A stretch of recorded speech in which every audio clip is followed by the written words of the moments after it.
To the multi-hyphenates, not everything needs to be a business. If you're new around here, my name is Sarah. I'm a certified life and business coach. I help heart-centered service providers, spiritual practitioners, and creatives build the lives and businesses of their dreams. And I want to talk to the multi-hyphenates out there. I'm a multi-hyphenate. I get it. I do. There is so much pressure on us in late-stage capitalism to monetize every single thing that we're good at and to monetize every single thing that we like to do. And I could go on a whole big rant about how I feel like the lack of hobbies, the pressure to have no unmonetized hobbies is like destroying us as a people. But I shan't. Will I? We'll see. But my point is, it is really okay for you to be good at things that you do not try to monetize. Not every single thing we're good at needs to be a business. I frequently encounter multi-hyphenate creatives who are trying to build a business, or at least they think they're trying to build a business. And usually what's happening is that they are a glorified freelancer in multiple areas. So they're like, okay, I am a fitness coach, but I also make skincare products and I also do massage. What this is usually is we've picked up a bunch of skills along the way, sometimes to not have a job or sometimes to do those things as a job, right? So at one point you went to massage school and you were doing massage part-time, and then you were like, I don't love only doing massage. It's really hard on my body. I'm also really interested in fitness. So you went and got a fitness certification, and then you started offering fitness coaching. And so now you're fitness coaching people sometimes, you're massaging people sometimes, you're making some income over here, some income over here. Somewhere along the way, you started making your own skincare products and somebody was like, oh my God, this is so cool. You should sell these. So you put up a website for it and you started selling skincare products. And like now you also do music and you're doing some paid music gigs. And so you also kind of do that for like, it is too much. Now, let me be clear. It's not too much if you have a lot of money. And the reason I say that is because in general, when we're trying to build something, we need these three things in certain amounts: money, time, and resources. And by resources, I don't necessarily just mean financial resources. I mean people who can help us, community who can get behind us, support staff who can help us with things, family members who can help us with things, material like supplies and materials that we don't have to pay for, right? So those would fall all under the resources category. If you have a lot of money, you can hire people to put in the time. You can buy a lot of resources. So it's a lot easier to run multiple disparate businesses when you have enough money to properly fund all of these businesses with marketing, branding, support staff, right? If you have a large amount of seed capital for all of these businesses, enough that you can bring in all the help you need to make all of these businesses run effectively, then you can do it. If you are not starting with a lot of money, you need a lot of the other two. You need a lot of time and you need a lot of resources. If you don't have a lot of resources, you need a lot of time. This is where most people come to me. They don't have a ton of money. They maybe have a little bit of community and a little bit of people willing to help them, or they have some supplies, they have some of the tools that they need, but what they really need is money. If you really need money, the business that you're building really needs time. It needs your time, not just a little bit, but on an ongoing basis, because any business that you're building is not really about the service you're providing or the product you're making. It's about marketing. And marketing is this ongoing product, right? Marketing and sales needs to be happening every single day.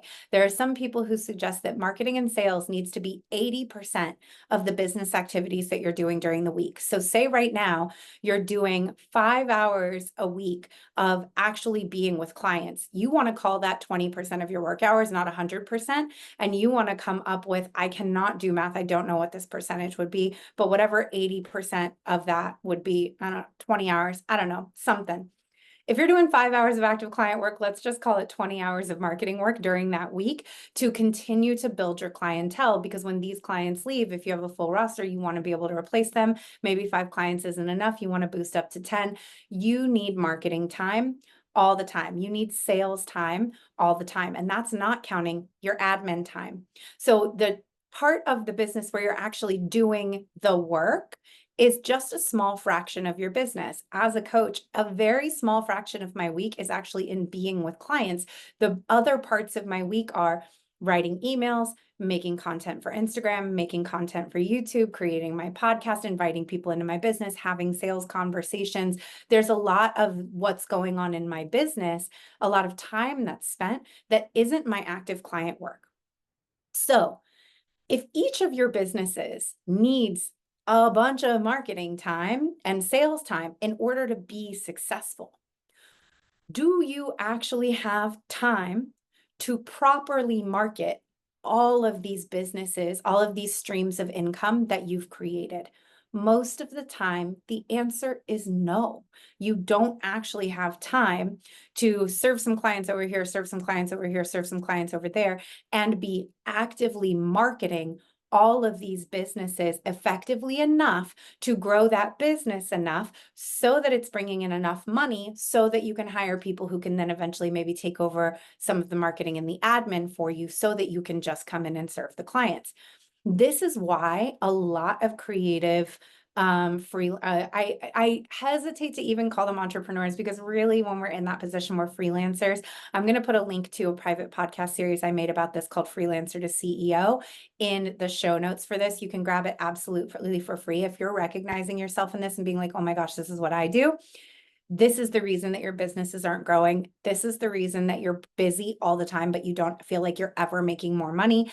This is the reason why all of your attention is going into one project at a time, and then another one kind of dies on the vine and you have to go back and resuscitate it and pick it back up. And then the other one falls apart. This is why you're not feeling like you can get traction in anything. It's because you are not actually I'm going to use the word resourced enough, but what I mean is in any of those 3 areas, you either don't have the capital to get the help that you need to make all of these things run like a business. You don't have the time you need to put in to make all of these things run like a business, or you don't have enough people helping you to make all of these things run like a business. I'm putting these in the people who would help you for free category, right? That's a resource, as a friend or a family member who's like, hey, I'll package all your stuff up for you and take it to the post office while you're working on this other thing, which would be a very nice person to do that for free. So it is on us. It is on us, creative multi-hyphenates, to get, I hate to use the word disciplined because I think it's kind of a dirty word, unless you're using it in the fun way. But we do have to be a little bit, I'm going to use the word discerning. We have to be discerning with ourselves around which of these things that I'm good at do I actually want to turn into a business, and which of these things do I just want to let be a hobby, or maybe it's a business I'll create later when business number 1 is so successful and generating so much revenue that I can hire people to run it and I can free up my time to go start another one, and I can keep doing that. We may be able to do them all, but we might not be able to do them all at the same time. But I think it's also really valuable to recognize not everything needs to be a business. So maybe what you decide is the skincare products that I make, I'm not going to monetize these anymore. I'm literally just going to make them for friends and family, for birthdays and holidays. I'm going to make them for myself. It's going to be something that I like to do, but I'm not trying to build a company. I'm not interested in getting these skincare products into Sally Beauty Supply or having them sold at Target. I don't want to scale this.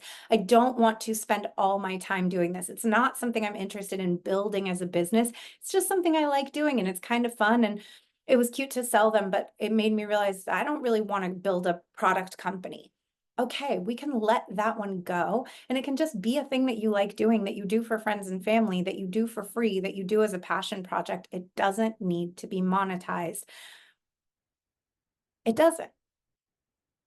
Maybe it's realizing, okay, I'm good at doing massage and I love doing massage. I have clients for massage. I have people paying me. but I can actually scale my fitness coaching business. This could be $1 million business. If I put all my time, energy, resources, and attention into building this business out and maxing out my one-on-ones, and then building a group program, building a DIY program, building marketing funnels behind it, running an ads-based thing, this is the business that I can really scale up to create the wealth and the lifestyle for myself that I'm looking for. I enjoy doing it, and it really has the potential to be the growth revenue generator that I'm looking for financially. I'm going to go all in on this one because as businesses go, this is the one that's popping up to me and saying, you could really take this somewhere. Whereas massage might have a built-in cap because it's something that requires your body to be in the room, and at a certain number of clients, you can't see any more clients, and it's hard on your body. So you might be like, this is a thing I did. And again, it's something I'm good at. And maybe I will keep a couple of my OG clients because I am loyal to them and I love them. And maybe again, this is something I will only do for friends and family and people who love me that ask, but I am no longer pursuing this as a business. I'm going to go all in on the business that I see scaling potential for. I'm not suggesting that the one you should choose is only the one you see scaling potential for. That's going to depend on your goals, your values, what you really want to do. Maybe you're like, I know that my fitness coaching business is the one I could scale, but I'm so passionate about massage and I know that I can't do it forever. So I'm going to go all in on massage for the next couple years, and then I'm going to transition over here. Fine. But being honest with yourself that you may not be able to do all of the things that you're good at a scale that would allow all of them to be a business, and that is okay. And your job is to get very discerning with yourself about, am I just hustling for income in any direction? Am I throwing spaghetti at the wall?